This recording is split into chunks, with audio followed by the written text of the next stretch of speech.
Selamat bertemu kembali dengan saya, Profesor Moses Laksono Singgih. Kali ini saya akan menjelaskan bagaimana bisa sukses menjalankan program doktor. Ada beberapa murid saya yang sampai tahap-tahap terakhir 14 semester dan saat itu saya mulai berpikir bagaimana mempercepat program doktor, penyelesaian program doktor, sehingga saya menyusun video ini sebagai bekal bagi mahasiswa-mahasiswa yang akan menyelesaikan program doktor dengan tepat waktu. Mindset awal program doktor itu dianggapnya seperti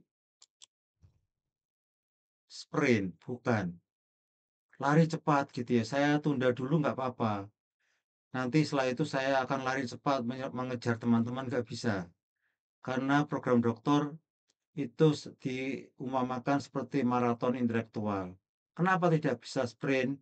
Nanti di belakang-belakang akan saya jelaskan bahwa program doktor itu proses yang panjang. Cepet-cepetan nggak bisa karena perlu konsentrasi yang sangat intens. Ya, tentukan motivasi intrinsik, motivasi dari dalam untuk menyelesaikan program doktor. Bukan sekedar mengejar gelar, tetapi kontribusi ilmiah dan sosial bagi masyarakat.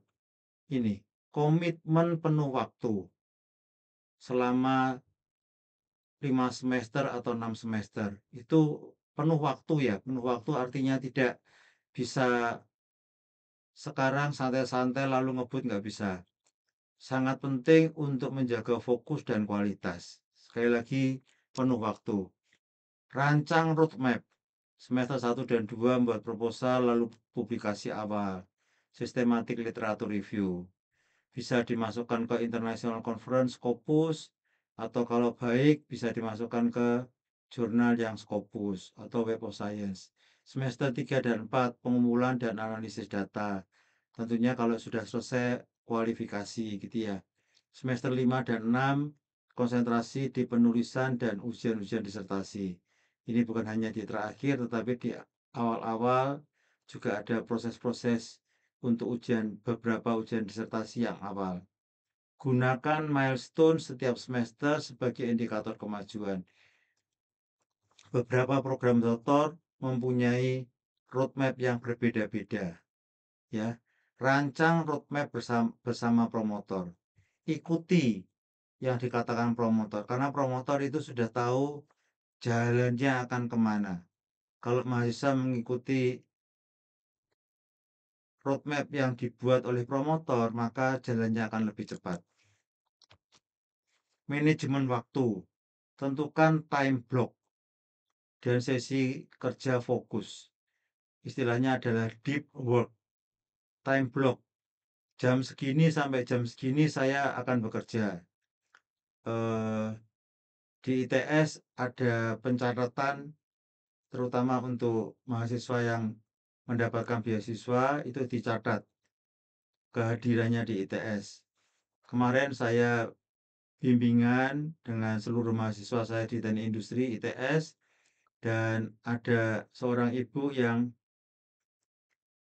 rajin datang ke kampus, tetapi kalau sudah jam 4, jam 5, dia meninggalkan kampus dan dia ngurusi keluarga. Ya memang harus begitu. Saya katakan kemarin, silakan Bu mengurusi keluarga karena suami juga perlu diurusi, anak-anak juga perlu diurusi. Jadi silakan. Saya ada time block jam berapa sampai jam berapa. Ada lagi yang bapak-bapak yang kalau siang tidur sebentar karena dia bekerjanya bisanya apa waktu prime time-nya adalah malam hari. Ya nggak apa-apa, gitu ya. Jadi perlu waktu khusus untuk bekerja yang harus didedikasikan dan sesi kerja fokus, bukan bukan disambi-sambi tidak bisa. Buat target mingguan yang realistis dan ukur progres setiap hari Jumat, setiap akhir akhir hari. Yang bekerja Sabtu Minggu ya silakan, tetapi, keluarga juga perlu diurusi, istirahat juga perlu diurusi, nanti di belakang kita akan melihat bagaimana mahasiswa program doktor meskipun waktunya banyak sekali untuk mengerjakan program doktor, tetapi perlu waktu juga untuk kesehatan, perlu waktu juga untuk keluarga, perlu waktu untuk istirahat, begitu ya. Disiplin membaca dan menulis, ya. Menulis sejak awal dengan prinsip write early, revise often. Jadi segera segera menulis gitu ya. Segera menulis, setelah itu nanti setelah tulisan diberikan kepada promotor, kopromotor, diperbaiki lagi. Gunakan reference manager, Zotero atau Mendeley.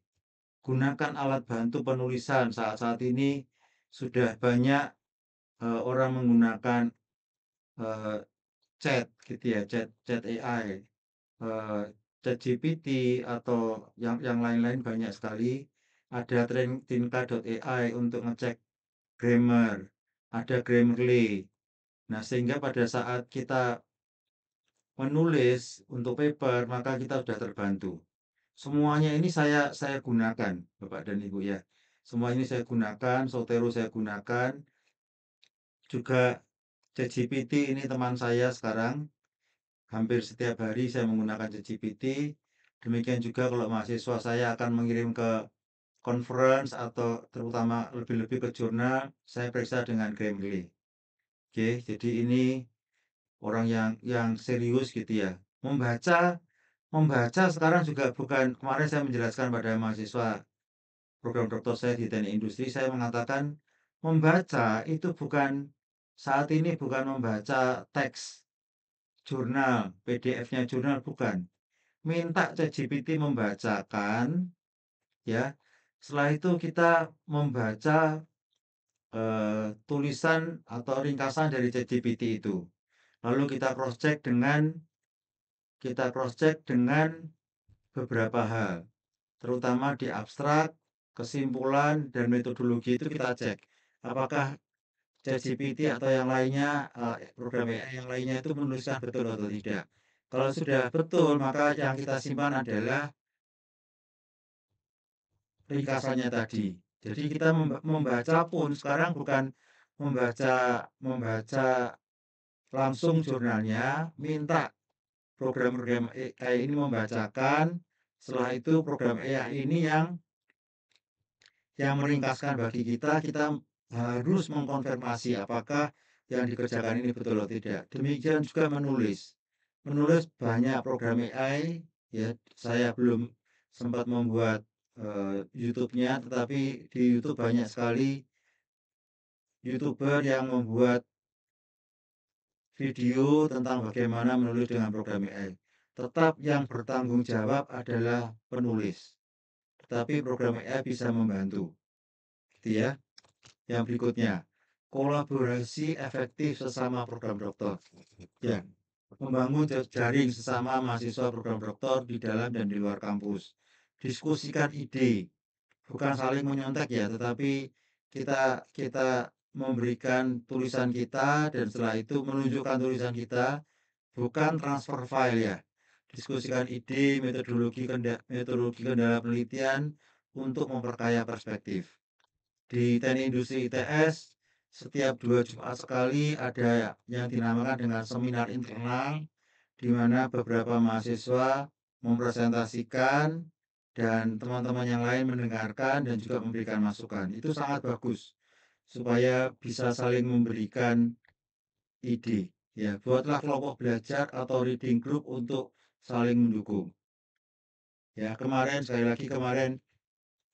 mengumpulkan mahasiswa program doktor saya dan ada satu yang memberikan link begitu ya, yang isinya adalah kalau link itu kita klik, maka Chrome kita itu dimodifikasi sehingga pada saat kita melihat di Scopus, ya di websitenya Scopus, di Chrome-nya itu akan menunjukkan jurnal yang kita lihat itu key berapa. Q1, Q2, Q3, Q4 gitu ya, sehingga kita bisa langsung melihat. Lain kali mungkin kita akan melihat itu. Jadi ini saling mendukung, bukan saling contek-mencontek bukan. Tapi siapa yang punya ide apa, nanti membantu orang lain gitu ya. Kolaborasi yang sehat untuk meningkatkan motivasi, mempercepat kemajuan riset.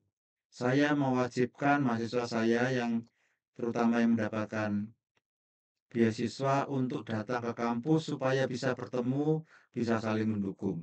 Karena kalau tidak datang ke kampus ya tidak bisa saling mendukung. Rutin bimbingan, atur jadwal bimbingan secara konsisten. Saya kalau nganggur, diam begitu ya, saya memikirkan bimbingan saya baik S3, S2 maupun S1, iya, kurangnya apa dan seterusnya. Siapkan agenda diskusi, jangan datang ke diskusi kosong gitu ya. Kalau mahasiswa ingin diskusi dengan saya selalu minta kirimkan dulu filenya. Karena tanpa ada file yang kita diskusikan, maka diskusinya bisa ke kiri, ke kanan, ke atas, ke bawah, melebar kemana-mana. Ya, sebelum pertemuan agar pembimbing memahami progres riset.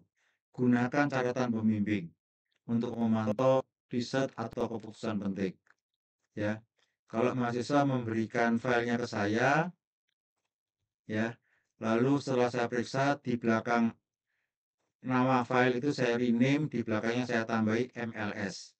Ya, catatan mahasiswa saya wajibkan memperbaiki dari file yang ada MLS-nya supaya ada kontinuitas bimbingan. Jadi tidak mulai dari awal lagi. Bangun komunikasi terbuka dan profesional agar relasi akademik harmonis. Ya, jadi promotor dan mahasiswa yang dibimbing itu harusnya terbuka ya supaya eh, persoalan segera terselesaikan. Fokus pada novelty. S2 sudah dimulai dengan novelty, S3 lebih-lebih lagi. Risetnya, publikasinya harus ada novelty-nya. Novelty itu apa? Novelty itu adalah kebaruan yang di disertasi maupun di paper yang bersangkutan yang belum dibahas oleh orang lain. Pada dasarnya novelty itu bisa kita tunjukkan dengan cara orang lain telah meneliti seperti ini, orang lain lagi meneliti seperti ini. 2 atau 3 penelitian itu kita gabungkan, nah itu bisa kita namakan novelty. Tentukan novelty riset yang jelas. Gunakan literatur dari jurnal yang Q1, Q2. Ya, karena kalau kita menggunakan jurnal Q1 dan Q2 maka terpaksa gitu ya. Maka riset kita akan jadi bagus. Pastikan riset menjawab pertanyaan, so setelah itu bagaimana? Apa yang baru gitu ya. Nah, kualitas data itu lebih penting daripada kuantitasnya. Memang beberapa data, terutama kalau kita mau machine learning juga butuh kuantitas. Tetapi kalau kualitasnya jelek ya kita nggak bisa melakukan apa-apa. Publikasi sejak dini tadi sejak awal, sejak semester 1 ya. Mulai desain review artikel di awal. Systematic literature review. Publikasikan hasil riset utama di tengah program. Gunakan Journal Finder untuk memilih jurnal. Ya, jadi Journal Finder kalau Bapak dan Ibu memasukkan di Google gitu ya, Journal Finder. Nanti ada link untuk memilih jurnal di Elsevier. Ada link untuk jurnal di jurnal yang lain. Caranya memasukkan biasanya 2 hal, abstraknya dan judulnya. Ya, sehingga kita bisa memilih jurnal di Scopus atau Web of Science yang sesuai dengan isi paper kita. Jaga kesehatan dan keseimbangan.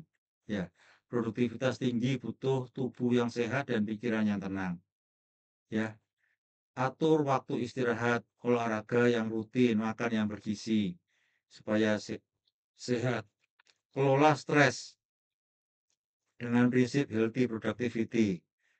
Produktif tetapi tanpa burnout. Burnout itu stres gitu ya. Sampai bingung nggak karu-karuan gitu ya. Perlu keseimbangan spiritual dan emosional. Kalau kita belajar, kerja lagi, kerja lagi, maka spiritual dan emosi kita juga tidak baik. Ya, jadi perlu keseimbangan. Gunakan teknologi untuk meningkatkan efisiensi. ChatGPT, Elicit, Site AI untuk ide dan literatur. Mahasiswa, suatu saat ada mahasiswa S1 menginginkan topik tertentu. Nah, topik itu telah dibahas oleh dosen yang lain. Saya mengatakan pada mahasiswa itu, gunakan ChatGPT untuk memberikan alternatif judul. Ya, jadi mahasiswi yang bersangkutan memasukkan ke ChatGPT, tolong berikan beberapa alternatif judul tentang peningkatan produktivitas. Tetapi saya tidak ingin menggunakan ini dan ini karena dua topik itu sudah menjadi eh, idenya atau nantinya akan dikembangkan oleh dosen untuk guru besarnya. Saya tidak mau mengganggu dia. Ya, gitu ya. Jadi Zotero untuk manajemen referensi. Dengan Zotero saya belum sempat membuat. Dengan Zotero atau Mendeley atau manajemen referensi yang lain, kita memasukkan referensi dengan cepat. Lebih-lebih ini sangat berguna pada saat kita menuliskan daftar pustaka. Nah, baik di disertasi kita maupun nanti kalau daftar pustaka itu akan kita masukkan ke jurnal, ya tinggal ngeklik. Cara menuliskan referensinya berbeda, ya kita tinggal klik. Tetapi kalau kita tidak menggunakan reference manager, kita harus mengetik kembali dan itu butuh waktu banyak. Ya, backup otomatis di cloud agar data kita aman. Nah, ini yang saya lakukan. Jadi saya menggunakan cloud sehingga saya mengerjakan di satu komputer. Pada saat saya ke tempat yang lain, saya menggunakan komputer lain, saya tinggal mengambil data di cloud ini. Dulunya menggunakan flash disk gitu ya. Evaluasi setiap semester. Target, realisasi, kendala, dan solusinya bagaimana. Pasti orang itu mesti ada kendala. Nggak mungkin orang itu bekerja dengan lancar jaya, nggak mungkin. Ya, mesti ada kendala. Karena itu kita evaluasi setiap semester supaya tidak terlalu berlarut-larut ya. Bahas hasilnya dengan promotor setiap akhir semester dan diskusikan solusinya bagaimana. Jika terjadi keterlambatan, revisi roadmap dengan fokus yang baru. Ya, lupakan yang lama. Ada mahasiswa S3 saya yang sangat baik, pada saat dia masuk pun itu sudah proposalnya sudah fokus begitu ya. Nah, tapi nasibnya kurang baik, sekarang sudah lulus. Nasibnya kurang baik, eh, dia ingin mengerjakan bagaimana pakaian yang eh, bermotif bagus, yang mahal-mahal itu ya, itu supaya bisa kalau modelnya sudah kuno, diapakan sehingga bisa menjadi up to date lagi. Nah, idenya seperti itu. Sayangnya, pada saat dia mau mengerjakan seperti itu, kena pandemi tahun 2020. Ya, pada saat pandemi orang tidak mikir pakaian yang bagus lagi, pokoknya pakai pakaian yang layak pakai karena akan di rumah terus. Jadi, evaluasi gitu ya, setiap saat ya. Prinsip kunci keberhasilan. Keberhasilan program growth tidak tentukan dari siapa yang paling pintar, bukan. Ya, pintar memang penting, karena itu kalau masuk di ITS ada ujian TPA ya, juga ada ujian TOEFL supaya bisa membaca jurnal dengan baik. Tetapi siapa yang paling konsisten, fokus dan tangguh. Jadi perlu ketangguhan ya, bukan hanya kepintaran saja. Pinter saja tetapi gampang putus asa ya nggak bisa lulus. Kunci utama disiplin harian, refleksi secara periodik, motivasi jangka panjang. Akhirnya, doctoral success is not about speed, but about steady endurance and clarity of purpose. Selamat melaksanakan ide-ide yang saya sampaikan dan mengikuti masnya ini. lulus program tutor. Terima kasih untuk perhatian Bapak, Ibu, Saudara.